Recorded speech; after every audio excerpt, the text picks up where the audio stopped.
Hello friend, नमस्ते, राम राम। मैं हूं रीना यादव। मैं अपने यूट्यूब चैनल पे आप सभी का स्वागत करती हूं।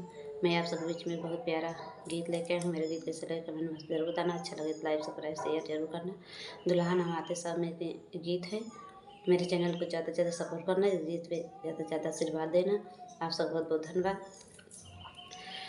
के घर गईला ता के भरै पानी जी, के घर गईला ता के भरै पानी जी, के कर दुलर बेट करयास नाना जी, के कर दुलर बेट करयास नाना जी, कर घर गईला त बुआ भरै पानी जी, पापा दुलर बेट कर सनाना जी, पापा का दुलर बेट करे सनाना जी, की घर गईल ताके भरै पानी जी, की कर दुलर बेट करयास नाना जी, की कर दुलर बेट करयास नाना जी, कर घर का गईल त बुआ भरै पानी जी,